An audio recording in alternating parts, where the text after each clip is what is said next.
Olá, você de casa, eu sou o professor Ricardo Calcini, sócio fundador da Calcini Advogados, e na dica jurídica da semana nós vamos falar sobre os efeitos práticos da pejotização à luz do tema 389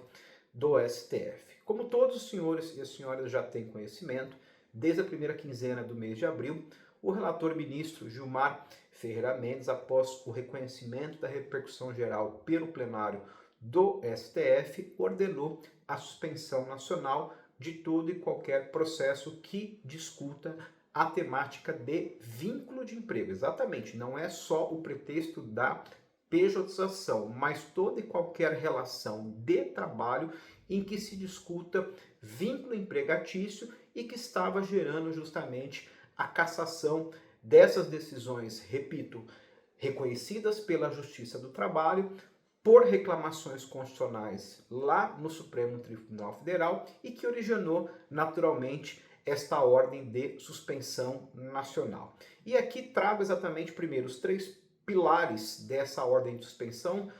O primeiro diz respeito à própria competência material da Justiça do Trabalho para poder lidar com essa prévia resolução do contrato de prestação de serviço de natureza civil. O segundo ponto é o próprio alcance dessa ampla e restrita liberdade que hoje o Supremo vem referendando nessas reclamações constitucionais, desse modelo de organização de relação de trabalho que não seja típico da relação de emprego regida pela CLT. E o terceiro e último aspecto é não tão menos importante, mas que diz respeito ao ônus de prova em relação a se provar fatos eventualmente impeditivos, extintivos ao direito que se alega por parte da parte autora.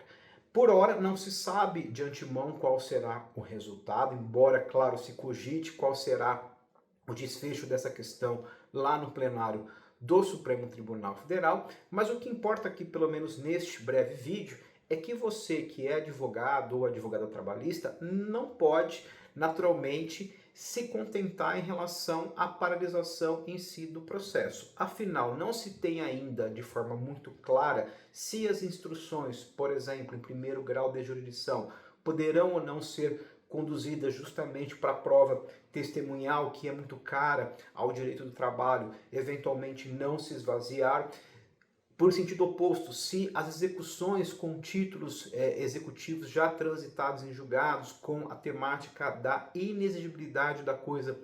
julgada, principalmente à luz de ações rescisórias, também estariam então abarcadas por essa suspensão nacional, eventualmente até as ações que foram remetidas para a Justiça Comum Estadual por ordem, inclusive do próprio Supremo, por conta da questão da competência. Enfim, nós não temos ainda, de forma muito clara, um delineamento, não por outra razão que recentemente o escritório ajuizou durante esse período cerca de 6 reclamações constitucionais e um caso que foi inclusive publicado recentemente na mídia, envolvendo o ministro Cristiano Zanin, da primeira turma do Supremo Tribunal Federal,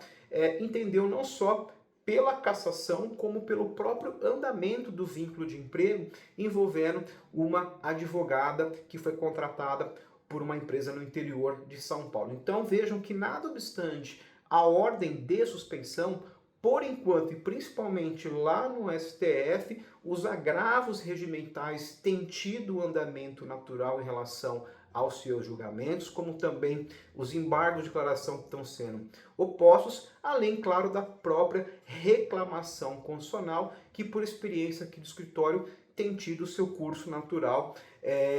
havido dentro do próprio STF. Então, por essa razão, eu aqui quero deixar essa palavra aqui de conforto dentro desse momento, claro, que é bastante delicado, principalmente envolvendo a Justiça do Trabalho, no sentido de que as ações devem continuar serem manejadas. Se você estiver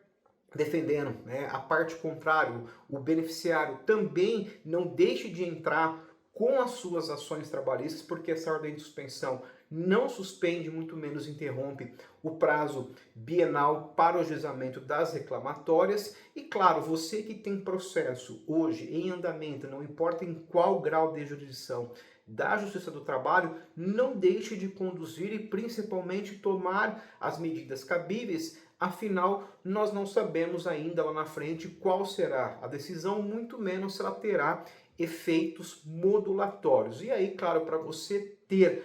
direito a se beneficiar de uma eventual decisão do STF que lhe seja favorável, você, na verdade, tem que ser cautelar e aí, nesse sentido, já tomar providências em relação à defesa do seu cliente dentro do Poder Judiciário Trabalhista ou da Justiça Comum ou mesmo lá no próprio âmbito do STF, tá bom? Gostou desse vídeo? Dá um joinha, dá uma curtida aqui para nós, mande aí para